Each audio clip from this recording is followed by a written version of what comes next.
पहला प्रश्न है, जनन क्षमता में कमी होती है। 4 विकल्प हैं आपके पास। विटामिन ए की कमी से, विटामिन बी की कमी से, विटामिन के की कमी से या विटामिन ई की कमी से। तो इनमें से सही उत्तर हमारा क्या होगा? जो हमारा सही उत्तर हो जाएगा वो होगा ऑप्शन डी, यानी विटामिन ई की कमी से जो होता है वो जनन क्षमता में कमी हो जाती है। अगला देखेंगे, दूसरा प्रश्न, निम्न में से कौन सा दूध प्रोटीन है, यानी जो मिल्क होता है उसका प्रोटीन कौन सा है?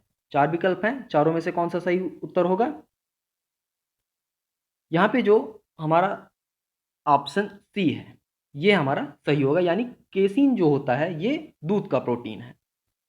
अगला प्रश्न देखते हैं, प्रश्न नंबर 3, किस विटामिन को हार्मोन भी कहा जाता है? इसका उत्तर जल्दी से बताइए कमेंट बॉक्स में। किस विटामिन को हार्मोन भी कहा जाता है? तो यहाँ सही उत्तर होगा हमारा ऑप्शन सी, विटामिन डी। जो विटामिन डी होता है इसको हार्मोन भी कहा जाता है। विटामिन डी की जो हमारी हड्डियाँ होती हैं उसके लिए विटामिन डी की आवश्यकता होती है, क्योंकि विटामिन डी से हमारी हड्डियों में ग्रोथ होता है और ये मजबूत होती हैं। ठीक है, चलिए अगला देखते हैं, प्रश्न नंबर 4, मलेरिया रोग का प्रमुख कारक है। मलेरिया रोग का इसमें से प्रमुख कारक क्या है? हमारा जो बी ऑप्शन है ये सही है, यानी प्लाज्मोडियम। जो प्लाज्मोडियम होता है ये मलेरिया रोग का कारक होता है। अगला देखते हैं, प्रश्न नंबर 5, यांत्रिक ऊर्जा को विद्युत ऊर्जा में बदलता है। यांत्रिक ऊर्जा को विद्युत ऊर्जा में कौन बदलता है? जो डायनमो होता है ये यांत्रिक ऊर्जा को विद्युत ऊर्जा में बदलता है। ठीक है, यांत्रिक ऊर्जा को विद्युत ऊर्जा में डायनमो बदलता है। अगला देखते हैं, हृदय में विकार का पता लगाने के लिए किसका प्रयोग किया जाता है? अब हमारा जो हार्ट होता है उसमें कोई दिक्कत है तो उसका पता लगाने के लिए हम क्या करेंगे? उसका पता लगाने के लिए हम ईसीजी कराते हैं। क्या कराते हैं? ईसीजी। ठीक है, ईसीजी का पूरा नाम होता है इलेक्ट्रोकार्डियोग्राफ। ठीक है, चलिए अगला देखते हैं, निम्न में से किस रंग की तरंगदैर्घ्य सर्वाधिक होती है? तरंगदैर्घ्य मतलब वेवलेंथ। तो जो ऑप्शन है, जो विकल्प हैं, इनमें से किसकी जो तरंगदैर्घ्य है वो सर्वाधिक होती है, सबसे अधिक होती है? तो यहाँ पे जो हमारा ऑप्शन ए है, यानी रेड या लाल जिसको हम बोलते हैं, तो रेड कलर जो होता है इसकी तरंगदैर्घ्य यानी वेवलेंथ सबसे अधिक होती है। जो स्कैटरिंग ऑफ लाइट यानी जो प्रकाश का प्रकीर्णन होता है उसमें जो क्रम है विबग्योर, यानी जो हम वी से शुरू करते हैं और आर पे ख़त्म करते हैं, 7 रंगों में जो श्वेत सफ़ेद प्रकाश होता है, किरण होती है, वो 7 रंगों में विभक्त होती है। तो ये आर जो होता है ये सबसे ऊपर आता है। तो इस ऐसे ही हम याद रखेंगे कि जो तरंगदैर्घ्य होती है वो आर मतलब रेड होता है। तो विबग्योर ऐसे होता ना, देखिए इसको ऐसे क्रम में ऐसे लिखते हैं, VIBGYOR, विबग्योर। ठीक है, violet, indigo, blue, green, yellow, orange और रेड। ठीक, तो रेड सबसे ऊपर आता है और सबसे नीचे वायलेट आता है। तो सबसे ऊपर रेड आता है इसलिए इसकी तरंगदैर्घ्य सबसे अधिक होती है। ठीक है, तो हमारे यहाँ पे ए ऑप्शन सही हो जाएगा। अगला देखते हैं, अगला प्रश्न देखिए, सूर्य के प्रकाश में किस रंग का प्रकीर्णन सबसे अधिक होता है? सूर्य के प्रकाश में सबसे अधिक प्रकीर्णन किसका होता है? तो वही तरीका है, विबग्योर हम याद रखेंगे। अब विबग्योर में जो सबसे नीचे आता है यानी वायलेट, ठीक है, तो जो बैगनी रंग होता है उसका प्रकीर्णन सबसे अधिक होता है। तो यहाँ पे हमारा सी ऑप्शन सही हो जाएगा। अगला देखते हैं, निम्न में से दूध में कौन सा अम्ल पाया जाता है? तो यहाँ पे हम देखेंगे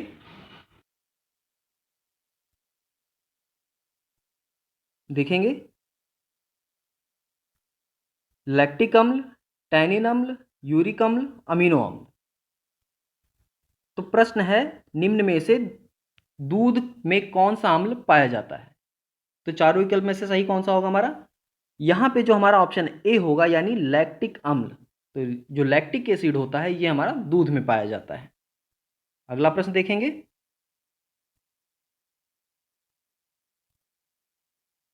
किस रोग के रोकथाम के लिए बीसीजी का टीका लगाया जाता है?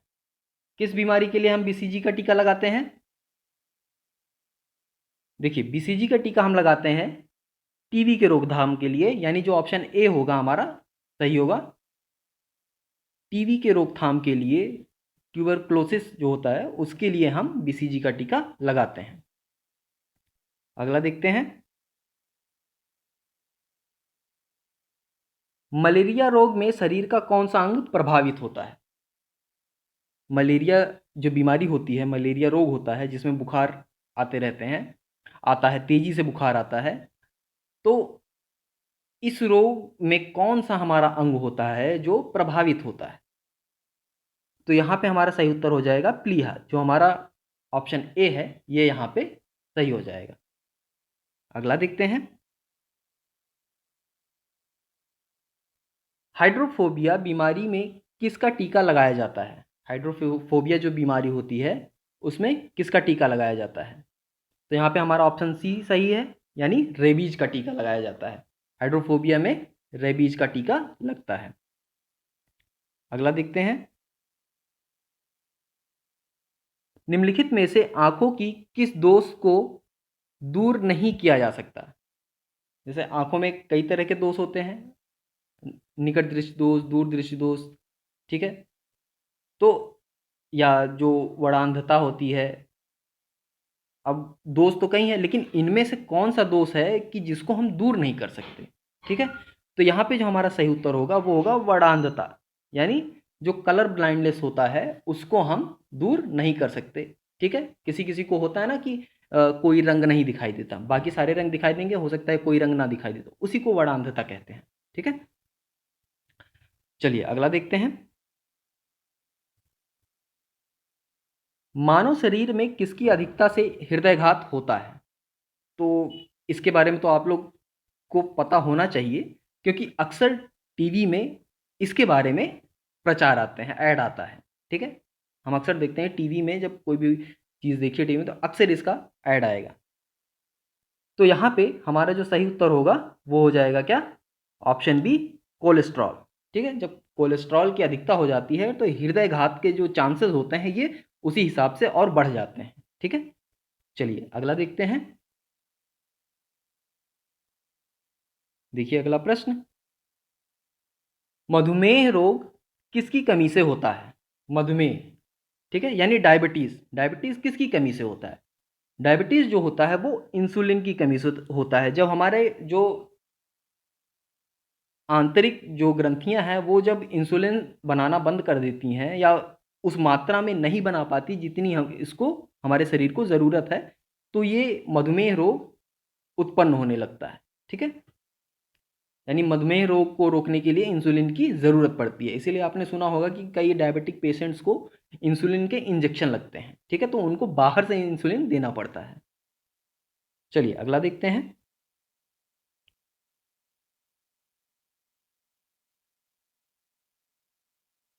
देखिए रक्त की प्रकृति कैसी होती है? अब यहाँ प्रकृति का मतलब कि रक्त जो है अम्लीय होता है, क्षारीय होता है, या कैसा होता है? ठीक है, तो हमें पता है कि 1 से लेके 7 तक, और 7 से फिर आगे जब हम जाते हैं, ठीक है, तो 1 से 7 के बीच में जो भी आएगा वो क्या होगा? वो अम्ल होगा। और इसके आगे जो जाएगा, इसके आगे जो रेटिंग होती है वो क्षार की होती है। ठीक है, तो जो ब्लड होता है वो लगभग, जो उसका रेटिंग होता है, वो जो पीएच वैल्यू होती है, रेटिंग का मतलब यहाँ पे पीएच, पीएच मान होता है वो 7.4 होता है। तो उस हिसाब से ये क्या होगा? ये क्षारीय होगा। ठीक है, हमारा बी विकल्प सही होगा, ये जो होता है ये क्षारीय होता है। चलिए, रक्त की प्रकृति क्षारीय होती है यानी बेसिक होती है। चलिए अगला देखते हैं। पाचन क्रिया में प्रोटीन निम्नलिखित में से किस पदार्थ में बदल जाती है? अब पाचन क्रिया जो होती है हमारे शरीर में, जो भी खाते हैं वो खाना पचता है, भोजन पचता है। तो जो खाना पचता है उसमें प्रोटीन, जाहिर सी बात है हमको पता है कि हमारे शरीर के लिए प्रोटीन बहुत आवश्यक है, क्योंकि हमारे शरीर का निर्माण जो हुआ है वो प्रोटीन से हुआ है। तो वो प्रोटीन जब पचता है तो मतलब किस में बदलता है? ठीक है, तो यहाँ पे जो हमारा सही उत्तर होगा वो होगा अमीनो अम्ल। ठीक है, किस में बदलता है प्रोटीन हमारा? अमीनो अम्ल में, अमीनो एसिड जिसको बोलते हैं। ठीक है, अगला प्रश्न देखते हैं। देखिए, वह जीव जो मृत कार्बनिक पदार्थ पर ये उठता नहीं है, ये उगता है। ठीक है, उगता है, उसे क्या कहते हैं या क्या कहा जाता है? तो जो हमारा ऑप्शन सी है, सेप्रोफाइट। ठीक, सेप्रोफाइट उसको बोला जाता है जो मृत कार्बनिक पदार्थों पे उगता है, यानी सड़े गले जगहों पे जो जीव उगता है उसको हम सेप्रोफाइट कहते हैं। ठीक है, चलिए अगला देखते हैं।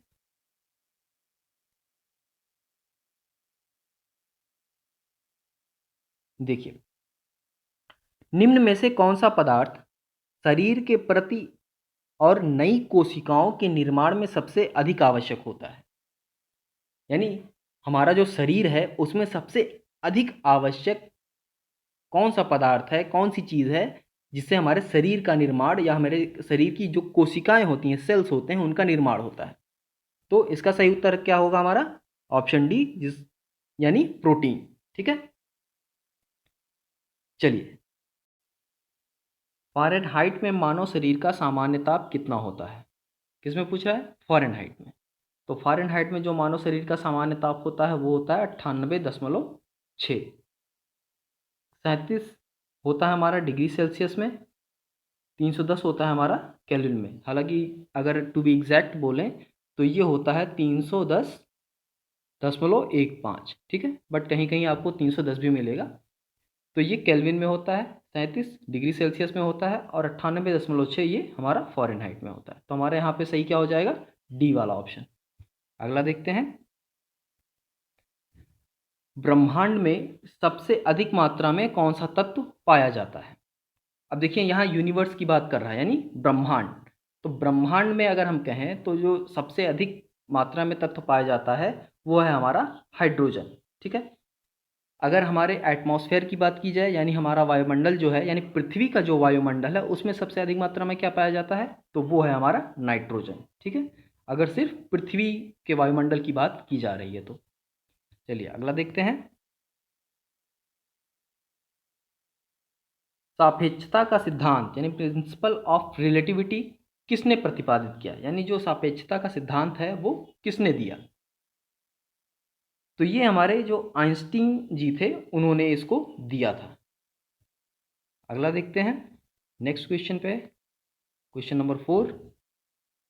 तैरने का सिद्धांत, लॉ ऑफ फ्लोटिंग की खोज किसने की? यानी जो हम तैरते हैं पानी में, ठीक है, तो इसकी खोज किसने की?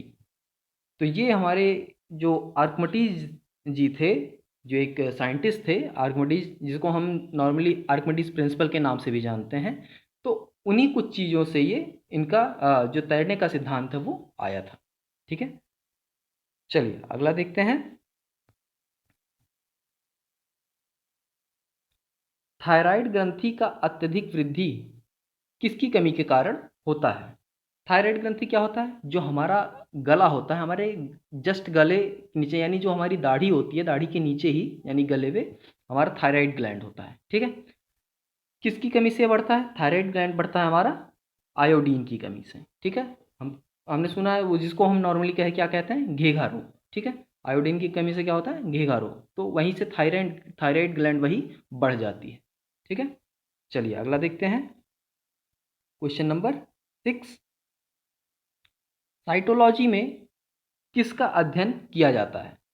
साइटोलॉजी एक पूरा अलग से एक टॉपिक है, मतलब एक कह सकते हैं ऐसी चीज़ है जिसमें हम सिर्फ अध्ययन किसका करते हैं? सिर्फ कोशिकाओं का। ठीक है, यानी इसके बारे में हम टोटल ए टू जेड हर कोशिका के बारे में हर एक चीज़ को यहाँ पे हम पढ़ते हैं। ठीक है, तो कोशिका का संपूर्ण अध्ययन हम जिस जगह करते हैं उसको हम कहते हैं साइटोलॉजी। ठीक, जिस चीज़ के अंतर्गत करते हैं उसको हम साइटोलॉजी कहते हैं।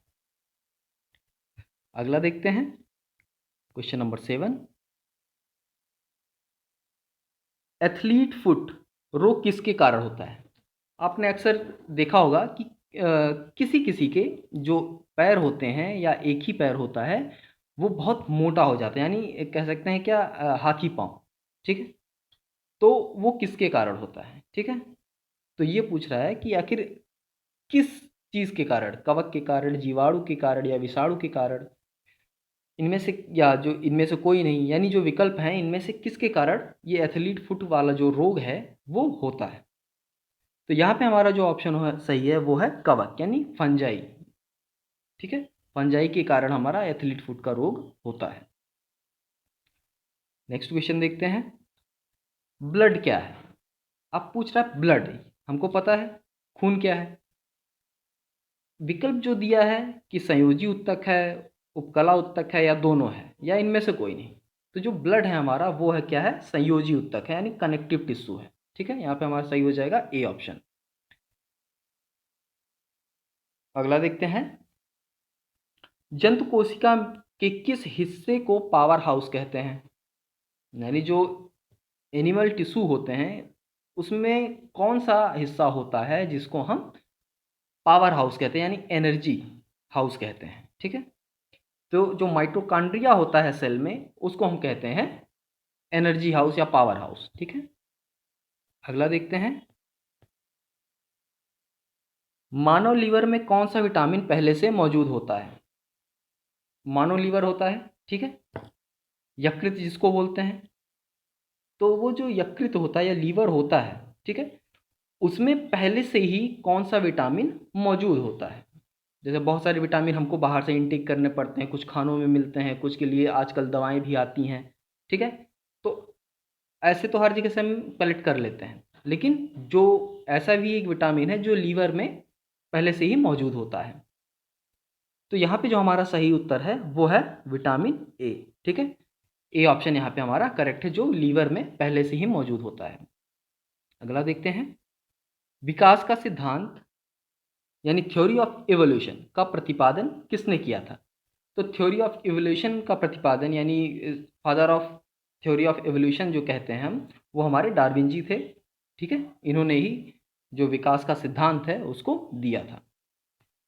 अगला देखते हैं, सौर विकिरण यानी सोलर रेडिएशन, ठीक है, किसके द्वारा मापा जाता है? तो जो सोलर रेडिएशन होता है वो मापा जाता है हमारा पायरोमीटर के द्वारा। ठीक है, अगला देखते हैं, एक्सरे का आविष्कार किसने किया था? एक्सरे का आविष्कार हमारे रॉन्जन या डॉक्टर रॉन्जन एक थे, उन्होंने ही किया था, जिसके द्वारा हम शरीर के अंदर की कौन सी हड्डियां टूटी हैं, फ्रैक्चर हैं, क्या इफेक्ट आया उन पे, हम एक्सरे करके उसके बारे में जान सकते हैं। ठीक है, अफीम के किस भाग से मॉर्फिन की प्राप्ति होती है? तो अफीम का पेड़ होता है, उसमें जो होता है फल, फल का जो आवरण होता है उससे हमें प्राप्ति होती है मॉर्फिन की, यानी यहाँ हमारा ऑप्शन ए सही है।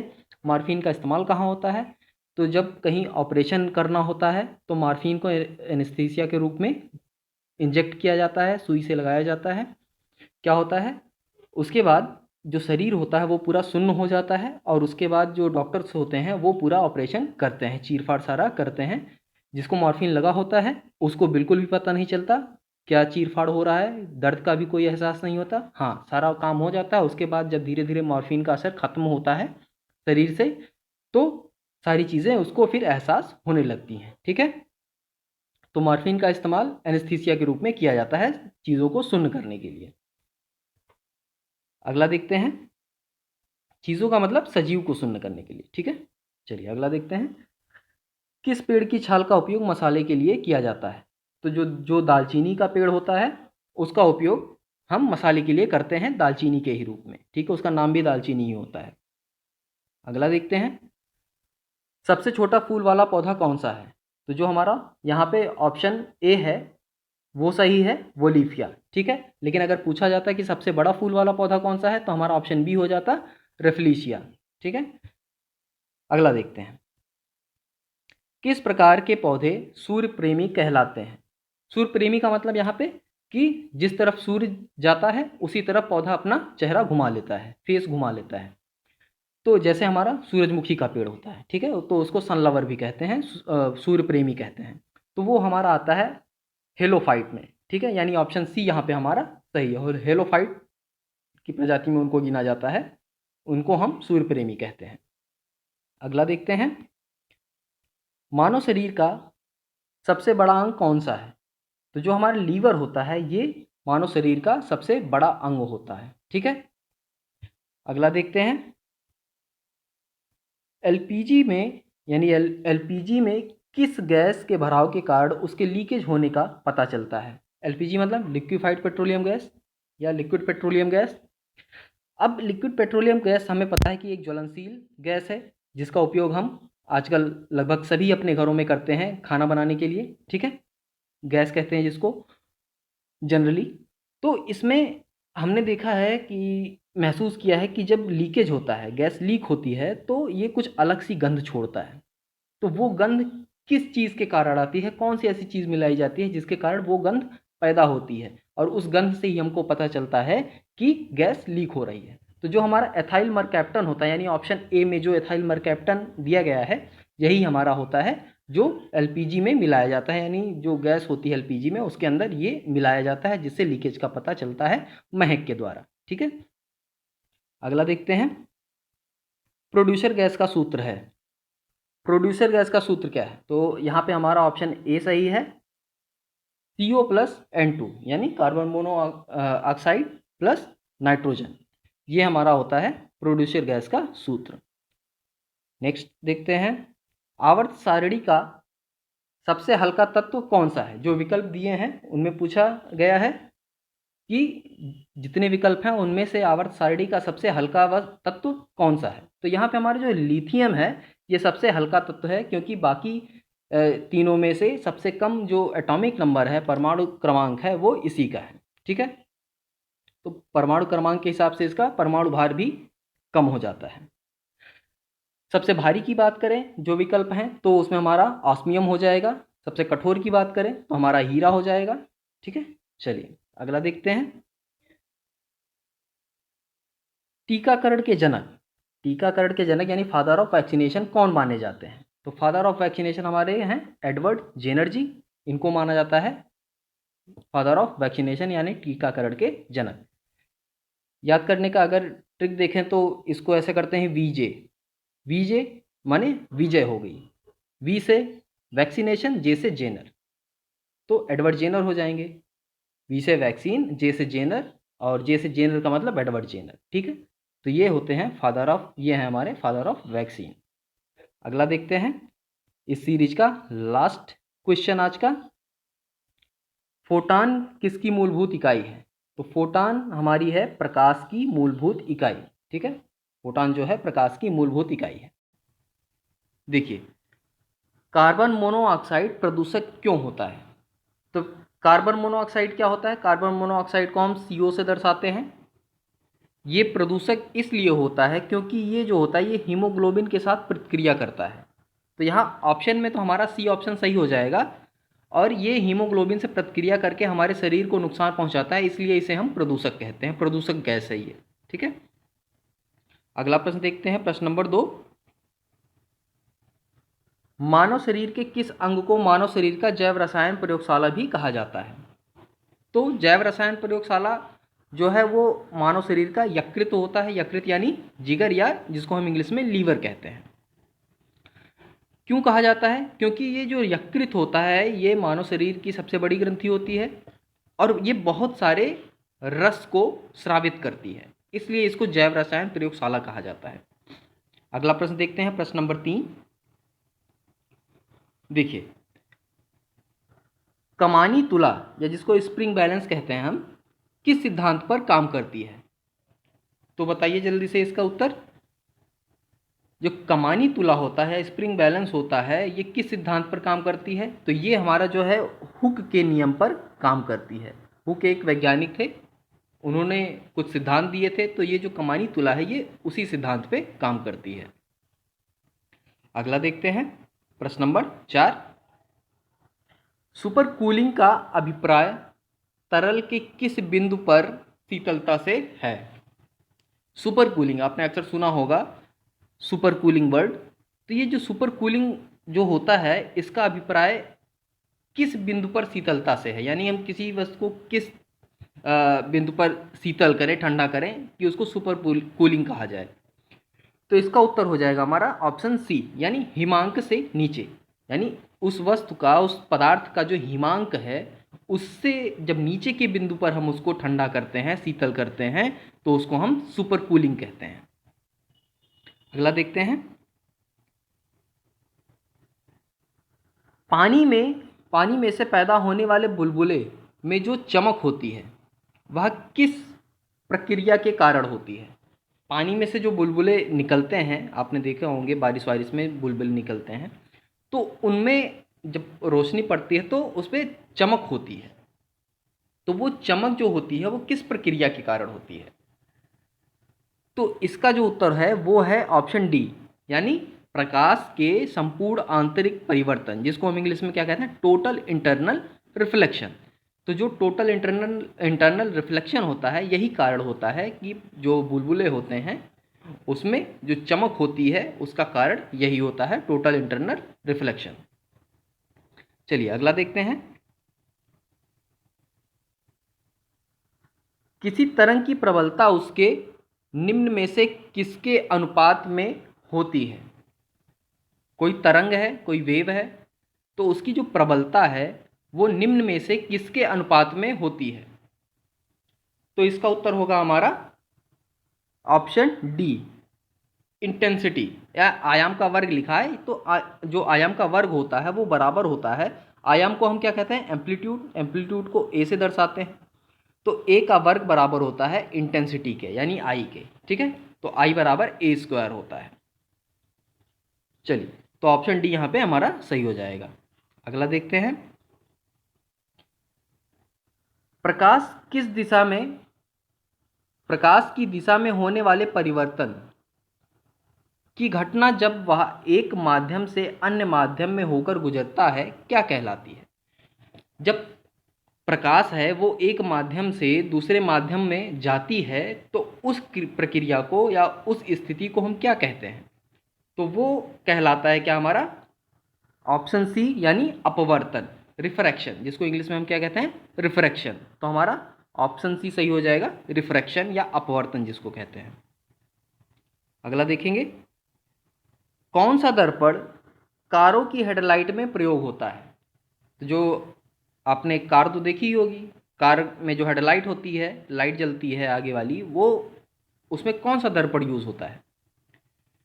तो जो उसमें यूज़ होता है वो होता है हमारा अवतल दर्पण। ठीक है, दर्पण की बात कर रहा है तो अवतल दर्पण उसमें यूज होता है। अब अवतल दर्पण का मतलब, अव मतलब अंदर, यानी जिस दर्पण का तल अंदर हो, यानी रिफ्लेक्शन या परावर्तन करने वाला जो तल होगा वो अंदर होगा, उसको हम अवतल दर्पण कहते हैं। ठीक है, चलिए अगला देखते हैं,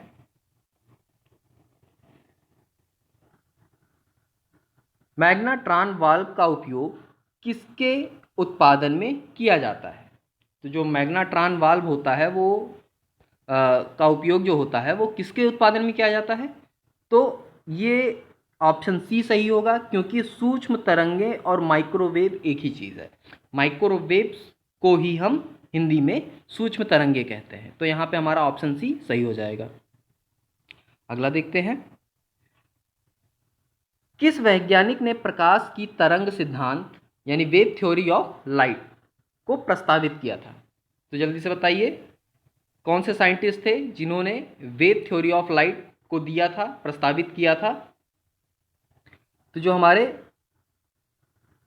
क्रिश्चियन हाइगेंस, जो हाइगेंस जी थे, उन्होंने ही वेव थ्योरी ऑफ लाइट दिया था। ठीक है, यानी ऑप्शन डी हमारा यहाँ पे सही होगा। अगला देखते हैं, निम्न में से किन विद्युत चुंबकीय तरंगों का पता लगाने के लिए गीगर ट्यूब का प्रयोग किया जाता है? तो गीगर ट्यूब का प्रयोग किस प्रकार की तरंगों विद्युत चुंबकीय तरंगों को पता लगाने के लिए किया जाता है? तो इसके लिए हमारा सही उत्तर हो जाएगा क्या? सी ऑप्शन, यानी गामा किरणें। जो गामा किरणें होती हैं इनका पता लगाने के लिए हम गीगर ट्यूब का प्रयोग करते हैं। अगला देखते हैं। देखिए, निम्न में से किन विद्युत चुंबकीय तरंगों का पता लगाने के लिए बिंदु संपर्क डायोड यानी पॉइंट कांटेक्ट डायोड का प्रयोग किया जाता है? यानी पॉइंट कांटेक्ट डायोड का प्रयोग किस प्रकार की विद्युत चुंबकीय तरंगों का पता लगाने के लिए किया जाता है? तो यहाँ पे हमारा जो उत्तर सही होगा वो होगा ऑप्शन सी, यानी सूक्ष्म तरंगे, या जिसको हम इंग्लिश में माइक्रोवेव्स कहते हैं। यानी माइक्रोवेव्स जो तरंगे होती हैं इनका पता लगाने के लिए हम पॉइंट कांटेक्ट डायोड का प्रयोग करते हैं। अगला देखते हैं। किस वैज्ञानिक ने कहा था किसी जंक्शन में प्रवेश करने वाली कुल धारा उस जंक्शन को छोड़ने वाली कुल धारा के बराबर होती है? तो किस वैज्ञानिक ने कहा था? अब जंक्शन का मतलब है यानी किसी बिंदु पे जितनी धाराएं आ रही हैं, ठीक है, जितनी धाराएं आ रही हैं तो इस बिंदु से जो निकलने वाली धाराएं होंगी वो भी उतनी ही मात्रा होगी। यानी इस बिंदु से जो धाराएं निकलने वाली होंगी उनकी मात्रा भी उतनी ही होगी। तो ये जो चीज़ थी ये किस वैज्ञानिक ने कहा था? तो ये जो हमारे किरचॉफ जी थे, यानी किरचॉफ का जो फर्स्ट लॉ था उसमें ये कहा गया था, यानी किरचॉफ ने इस चीज़ को बताया था। होता क्या था, अब मान लीजिए I1 I2 I3 ये आया करंट, तो यहाँ पे मान लीजिए निकला यहाँ पे I4 और I5, तो ये बराबर हो जाता था I1 plus I2 plus I3 बराबर I4 प्लस I5, ये हो जाता था हमारा, ठीक है, ये नियम था इनका। चलिए, तो ऑप्शन यहाँ पे हमारा डी सही हो गया। अगला देखते हैं। डायोड का प्रयोग किसके लिए होता है? डायोड आपने देखा ही होगा, बहुत छोटा सा होता है, दोनों तरफ उसकी टांगें निकली होती हैं और बीच में एक छोटी सी चीज़ होती है, उसको डायोड बोलते हैं, ठीक है। ऐसा कुछ होता है, ये ऐसा कुछ बना होता है, ऐसा गोल गोल सा, इधर निकला होता है, इधर नहीं, ये दोनों जुड़ते हैं कहीं पे और ये ऐसे ऐसे बना होता है, ठीक है, ऐसा कुछ लगभग होता है। तो इस चीज़ का जो प्रयोग है वो किस लिए हम करते हैं? तो इसका ऑप्शन सी हमारा यहाँ पे सही हो जाएगा, ठीक है, परिशोधन या रेक्टिफिकेशन के लिए। परिशोधन को इंग्लिश में रेक्टिफिकेशन कहते हैं, तो यहाँ पे हमारा सी उत्तर सही हो जाएगा। अगला देखते हैं।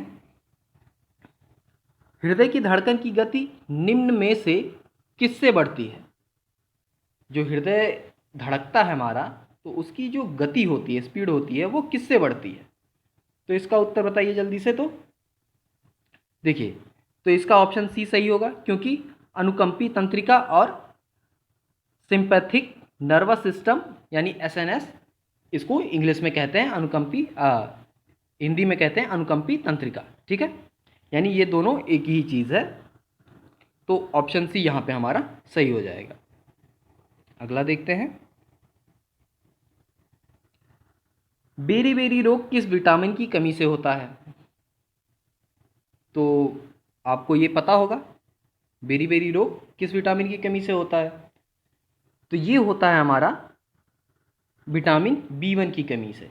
विटामिन बी को हम, इसका जो नाम होता है उस रासायनिक, उसको क्या रासायनिक नाम होता है इसका थाइमीन, ठीक है, विटामिन बी को हम थाइमीन कहते हैं।